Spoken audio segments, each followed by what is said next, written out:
बहुत बहुत धन्यवाद। भारत में ऐसी कई नारियां हुई है जिन्होंने, एक अहिल्याबाई होलकर का नाम आपने सुना होगा, 52 वर्षों तक शासन किया और हिंदू समाज की पुनर्स्थापना के लिए उन्होंने बहुत काम किया। पुरखों ने सिखलाया हमको, ऋषियों ने है राह बताई, सत्य विजेता रहे हमेशा, रीत यही हमने अपनाई। जन जन के मन मन में फिर से भाव यही जगाने के लिए हमारे बीच उपस्थित प्रसिद्ध कथावाचक श्रीमान घनश्याम जी मारमिया से मैं आग्रह करूंगा, आशीर्वाद स्वरूप हमें 2 शब्द प्रदान करें। कौशलाधीश भगवान की, भारत माता की। जोर से बोलिए, पुरुषों जोर से आवाज नहीं आ रही है। भारत माता की। एक बार जोर से और दोनों सम्मिलित, भारत माता की।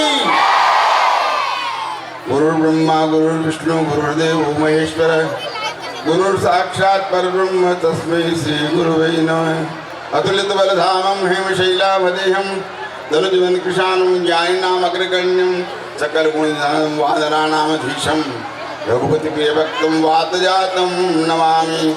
भक्ति भक्त भगवंत गुरु, चतुर नाम बपु एक, जिनके पद वंदन किए नासै विघ्न अनेक। बोलिए रामचंद्र भगवान की। आज के इस हिंदू सम्मेलन के कार्यक्रम के अध्यक्ष श्रीमान सुरेश जी माली, इस संपूर्ण सम्मेलन के संयोजक संरक्षक राजाधिराज गोपाल चरण जी, भाई साहब हनुमान सिंह जी, हमारी पुत्री तुल्य बेटी धनसू, और इस विशाल हिंदू सम्मेलन में पधारे हुए सभी भाइयों, मातृशक्ति,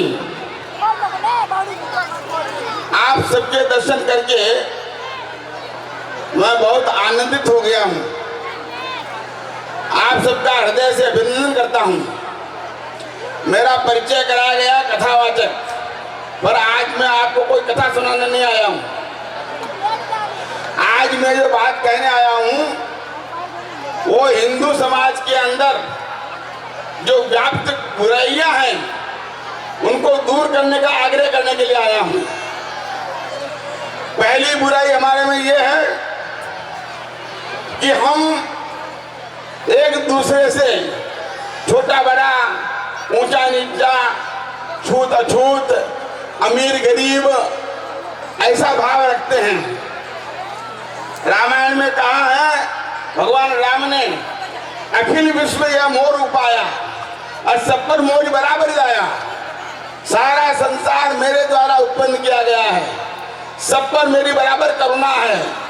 जब संसार के उत्पत्ति करता एकमात्र परमात्मा है, तो उस परमात्मा की हम सब संतान हैं, तो कहाँ छोटे बड़े हुए, कहाँ ऊंचे नीचे हुए। बीच में कालखंड में कोई व्यवस्था थी, वर्ण व्यवस्था, ब्राह्मण, क्षत्रिय, वैश्य, शूद्र, ये जातियां नहीं थी, समझ लीजिए आप। ये व्यवस्था थी समाज को व्यवस्थित रूप से चलाने के लिए।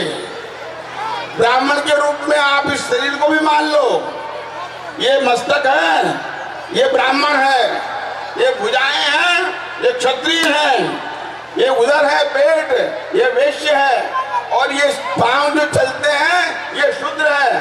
अब आप मुझे बताइए, इस पूरे शरीर में से किसका महत्व कम है?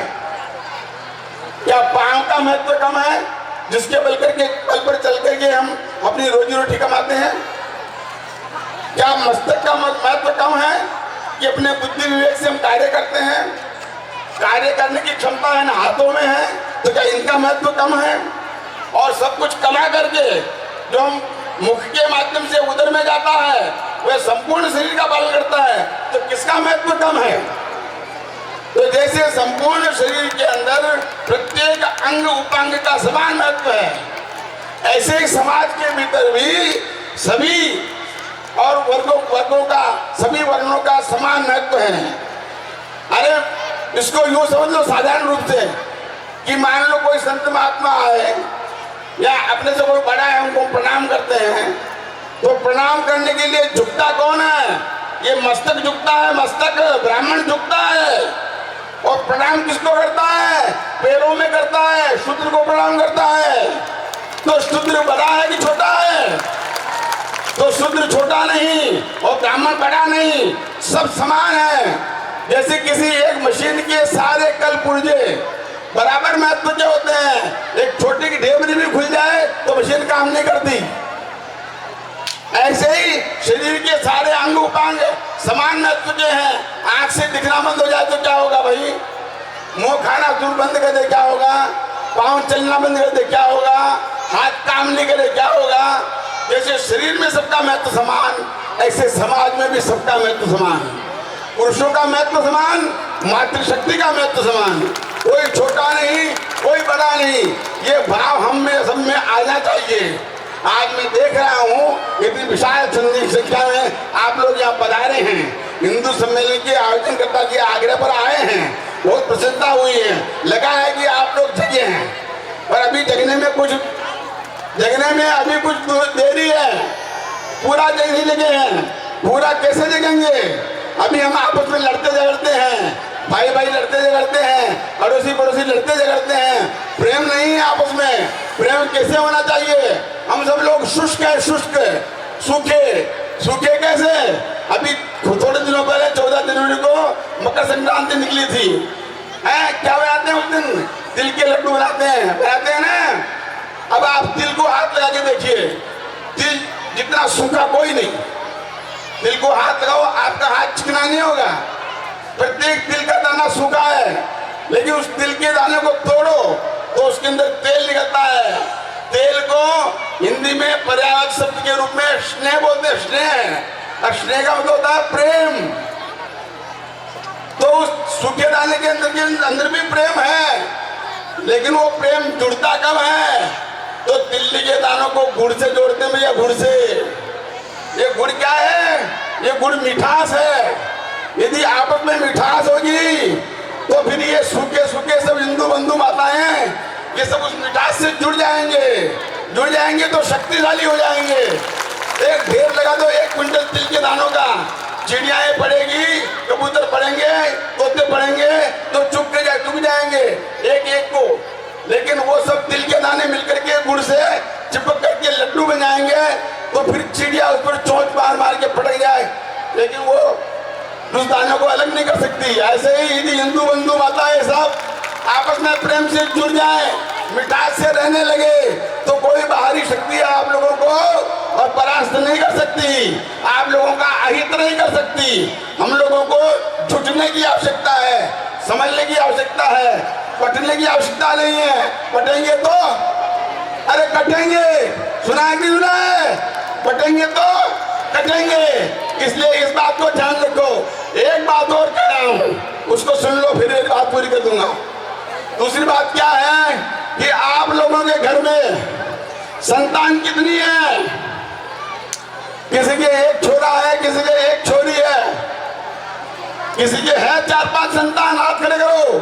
जिसके घर में 5 संतान हो, 4 संतान हो, हाथ खड़ा करो पुरुषों में से। तो क्या हो गया आप लोगों को? आप समझिए, हिंदू बहुत ताकतवर है, बहुत ताकतवर था। अपनी ताकत के बल पर संसार पे शासन किया, तलवार के बल पर शासन किया। उस समय तलवार के बल पर ही शासन होता था, आज नहीं होता है। आज शासन होता है वोट के बल पर, और वोट राष्ट्रपति का और सामान्य भिखारी का बराबर होता है।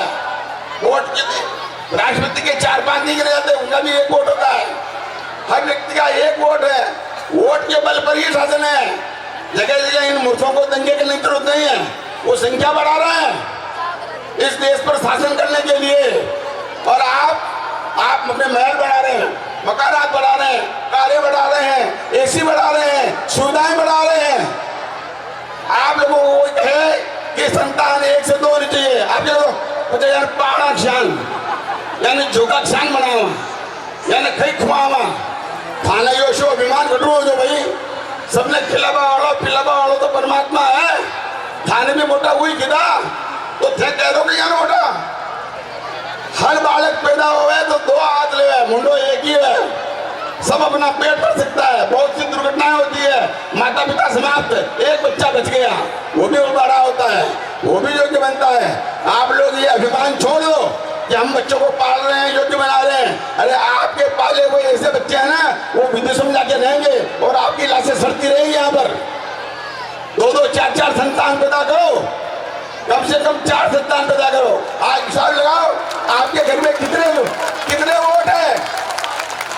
एक हिंदू के घर में 4 वोट, खुद का, उसकी लुगाई का, छोरे का, बीरनी का, 5वां वोट बता दो। और जो लोग ये सोच कर चल रहे हैं कि इस देश पर शासन करेंगे, वो वोट ही पैदा कर रहे हैं। उनके एक घर में 20-20 वोट, 25-30 वोट है। जो आपको किसी ने सौगंध दिलाया, जब नसबंदी चली तो आप लोग आगे दौड़े। वो लोग कहते हैं भाई हमारे कुरान में नहीं लिखा है, हमारे मजहब में नहीं लिखा, नसबंदी नहीं कराएंगे। कि ठाके रामायण में लिखो, आपकी गीता में लिखो, तो क्यों दौड़ रहे हो आप? समझ लो इस बात को। अब से जितने भी युवा दंपति हैं, उन लोगों से मेरा करबद्ध हाथ जोड़ के निवेदन है, उनके घर में 4-5 संतान नहीं हो तब तक विश्राम मत करो। जानी ही चाहिए, तब हम फिर से अपनी वापस स्थिति को प्राप्त करेंगे। बोलने वाले बहुत है और मैं अपनी बात को इसी बात को कहकर समाप्त कर रहा हूँ। कोई कथा नहीं सुने आज, इसके लिए क्षमा करना, पर यही एक कथा है। भगवान राम ने जब रावण का को मारा तो वनवासियों का संगठन किया, भालू बांधों का संगठन किया।